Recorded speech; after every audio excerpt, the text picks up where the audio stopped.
automatic guys, lalabas yan. Nakalagay dito, repair system Android, remedy boot, file system repairing, and booster RAM. So antayin natin guys matapos yung loading dyan.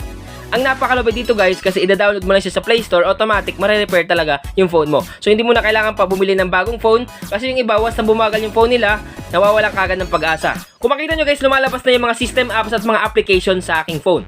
Ibig sabihin guys, nire-repair niya, may mga damage na mga files, mga application, system apps, nire-repair niya. So antayin natin guys matapos na mapuno yung kulay blue dito. Kung makikita nyo mga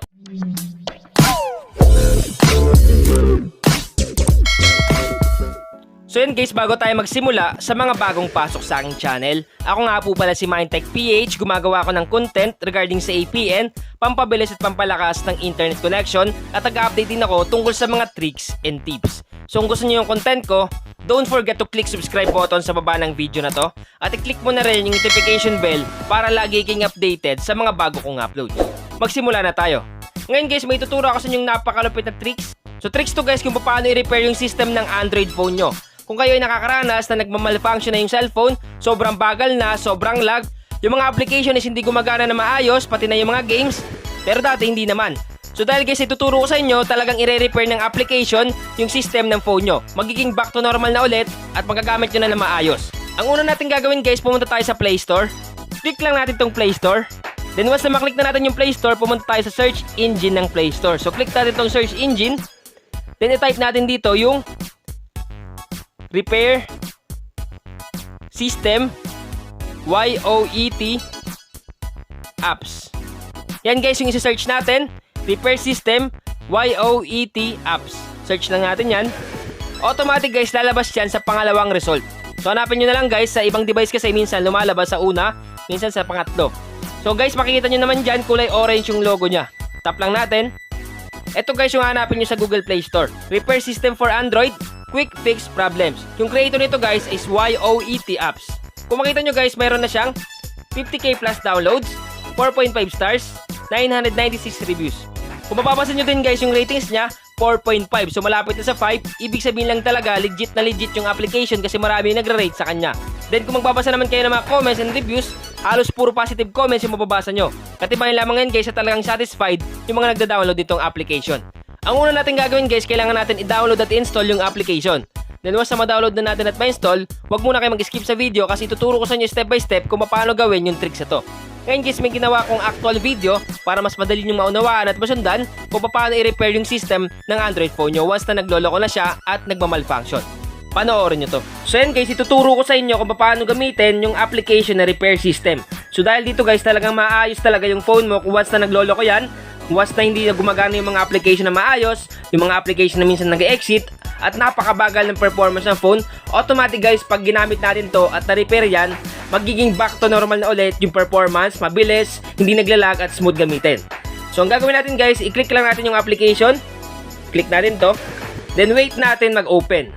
So sa unang click mo guys ng application, ito yung makikita mo. Nakalagay dyan, repair system, start using. So i-click natin itong start, para mag-start na yung application. Click natin. Then once sa click mo yan, eto kagad yung makikita nyo guys. So napaka-simple ng dashboard nya. Makikita nyo dito guys yung clean catch, manage apps, repair system, booster RAM, clean empty, battery saver, hardware testing, phone cooler, battery optimizer, and root checker. So napakarami guys ng features dito sa application. So biruin mo guys, isang application lang yung dinownload mo pero maraming advantage na makukuha dito. So unahin natin guys yung clean catch. I-click natin itong clean catch. Automatic guys, hahanapin niya yung mga catch files sa cellphone mo. Kasi minsan yung mga catch files na yan, pag naipon yan, yan yung nagiging sanay kung bakit malag yung phone natin. So ang gagawin natin, i-clean catch natin. Click lang natin yan. Then automatic guys, well done. Your phone is now in good health. So ibig sabihin guys, na-clean na natin yung catch files, yung mga hindi naman kailangan na nakasave sa RAM ng phone natin. Sunod guys, dito naman tayo sa manage apps. So click natin itong manage apps. Dito guys sa manage apps, makikita mo dito yung mga application. Kaya naglalag yung phone natin kasi napakarami ng application tapos hindi naman natin ginagamit. So dito natin makikita lahat ng application. Pati system apps. Once na hindi na natin kailangan, pwede natin i-delete yan ng napakabilis. So meron ditong basurahan. So yan yung delete guys. Once sa click mo yan, automatic matatanggal yung application. Sunod guys, dito naman tayo sa booster RAM. Click natin itong booster RAM. Ito guys, ibuboost niya yung RAM ng phone mo para mas bumilis, lalong-lalo na kung nag-online games ka. Dati hindi naman naglalag yung phone mo, pero ngayon naglalag na. Kasi nga napakarami na ng application at marami na yung nakalagay sa RAM. Kaya dapat i-clean natin at i-boost. So para ma-boost yan, i-click natin tong grant at follow natin kung ano yung lalabas dito. Then automatic guys, mabuboost na yung RAM mo. So guys, hindi na natin i-boost yan kasi nga na-boost ko na kanina. So back lang natin.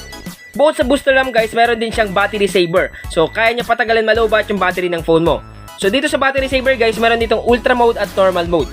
So kung gusto mo guys makatipid at talagang kumunat yung battery ng phone mo, click mo yung ultra mode. Then once na maklik mo yung ultra mode, automatic guys lalabas yan. Nakalagay dito, reverting brightness from 50% to normal.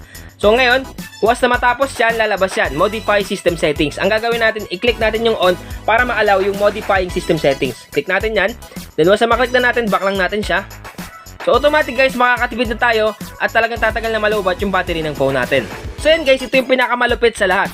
Ito yung repair system. So dahil dito guys, kung ang phone mo is nagmamalfunction na, sobrang bagal na, yung mga application sa phone mo is nagmamalfunction din, hindi gumagana na maayos, dahil dito guys, i-repair talaga yung system ng phone mo. So ang gagawin lang natin guys, napakasimple. I-click lang natin dito yung repair system. Click natin yan. Automatic guys, lalabas yan. Nakalagay dito, repair system Android, remedy boot, file system repairing, and booster RAM. So antayin natin guys matapos yung loading dyan. Ang napakalupit dito guys, kasi ida-download mo na siya sa Play Store, automatic mare-repair talaga yung phone mo. So hindi mo na kailangan pa bumili ng bagong phone, kasi yung iba, once na bumagal yung phone nila, nawawalan kagad ng pag-asa. Iniisip nila na kailangan na nila bumili ng bago kasi nga sobrang lag na. So antayin natin guys matapos, andito na tayo sa file system repairing. So guys, aabutin kayo dito siguro ng mga kulang-kulang 2 minutes para matapos yung pag-repair ng system. Kasi nga guys, hindi basta-basta yung pag-repair ng system sa phone. Napakaraming aayusin dyan. Katulad ng mga system apps, yung mga remedy boot na tinatawag, yung mga file system repairing. Then pag matapos yan guys, mayroon pang isa. So antay lang natin guys na ma-full yan at wag natin ibabak. Kasi nga, nire-repair niya yung Android system ng phone natin. So guys, take note dapat sundin nyo lahat at wag nyo ibabak once na nagpa-process na at tumatakbo na yung kulay blue dito. Kung makita nyo guys, lumalabas na yung mga system apps at mga application sa aking phone. Ibig sabihin guys, nire-repair niya, may mga damage na mga files, mga application, system apps, nire-repair niya. So antayin natin guys matapos na mapuno yung kulay blue dito. Kung makikita nyo mga application at mga system apps, tumatakbo dyan. Ibig sabihin guys, ini-scan nila, hinahanap nila yung mga may damage na at nire-repair nila. Then once na matapos yan, so malapit na, antayin natin. So yan, okay naman halos lahat. So antayin natin guys. Automatic lalabas yan. Well done. Your phone is now in good health. So ibig sabihin guys, na-repair na ng application yung system ng phone natin. Bibilis na to sa pag-open ng mga social media apps, sa paglalaro ng mga games, at sa paggamit ng phone natin. Talagang napaka-smooth na. Automatic guys, nabalik niya yung dating bilis, dating smoothness ng phone natin. So sana guys, nakatulong tong vlog ko ngayon. Once again naman, Tech PH, thank you and God bless all.